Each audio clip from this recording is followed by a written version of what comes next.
আসসালামু আলাইকুম। আজকে কিছু গুরুত্বপূর্ণ আলাপ করব আপনাদের সাথে। বিশেষ করে প্রবাসী ভাইদের নিয়ে কিছু কথা। প্রবাসী ভাই যারা প্রবাসে থাকেন, নিশ্চয়ই আপনারা সারা বছর, সারা জীবন প্রবাসে থাকতে চান না। যারা বাংলাদেশে আইসা ব্যবসা-বাণিজ্য করতে চান, স্ত্রী, সন্তান নিয়ে সুখে শান্তিতে থাকতে চান, তারা এই কথাগুলো শুনতে পারেন। হয়তো আমার ভিডিওটা একটু লং হবে, কিন্তু তারপরে শোনেন, অবশ্যই কাজে লাগবে। কথাটা হলো, যারা প্রবাসে থাকেন বাংলাদেশে আসার পরে অনেকদিন থাকার পরে বলেন একটা বিয়ে শাদী করার চিন্তা ভাবনা করেন, তখনই দেখবেন গ্রাম অঞ্চলে কিছু লোক আছে, তারা বলবে যে তুমি আগে তোমার বাড়ি ঘর ঠিক করো, সুন্দর একটা ঘর তৈরি করো, তারপর তুমি বিয়ে শাদী করো, নাহলে তো ভালো সম্বন্ধ পাওয়া যাবে না।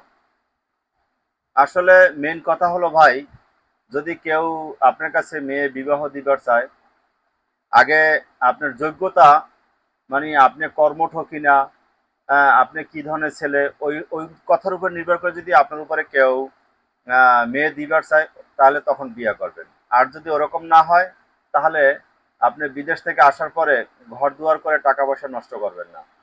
কারণ ঘর দুয়ার করে টাকা পয়সা নষ্ট করে ফেললে আপনি আর ব্যবসা বাণিজ্য বা কোনো কিছু করার পর্যায়ে থাকবেন না। আপনি ঘর দুয়ার করলেন, নিজের টাকা পয়সা সব শেষ করলেন, তারপর একটা বিয়ে শাদী করলেন, তারপর দেখবেন আপনার আবার প্রবাসে চলে যেতে হচ্ছে। তা আমি মনে করি যে আপনার যে টাকাটা থাকবে, ওইটা থেকে আপনি প্রথমত ব্যবসা বাণিজ্য করেন। ব্যবসা বাণিজ্য করে ওই টাকার লাভ থেকে, মানে ব্যবসার প্রতিষ্ঠানের লাভ থেকে আপনি ঘর দুয়ার করেন আস্তে আস্তে। ওইটা আপনার জন্য সবচেয়ে উত্তম হবে। ওইটার জন্য কয়েকটা জিনিস ভালো হবে। একটা হলো, আপনি দেশের বাড়িতে একটা কর্ম করতেছেন, প্লাস ওই কর্ম থেকে ঘর দুয়ার করলেন, প্লাস বিয়ে শাদী করলেন, আর প্রবাসে আপনার যাওয়ার প্রয়োজন হবে না। আর যদি আপনি আইসাই একটা ঘর দুয়ার করেন, পরে বিয়ে শাদী করেন, আবার সেই বউ থুইয়া আবার প্রবাসে পাড়ি দিতে হবে, তাহলে সে বিয়ে করে আমি মনে করি যে ততটা আপনার ভালো হবে মনে হয় না। আর আপনার কাছে যদি কেউ মেয়ে বিবাহ দেয়, আপনার কর্মঠ কিনা, আপনার ছেলে কিরকম, এই সমস্ত দেখে যদি ছেলে মেয়ে বিবাহ দেয়, অবশ্যই সে লোক কখনোই ঠকবে না।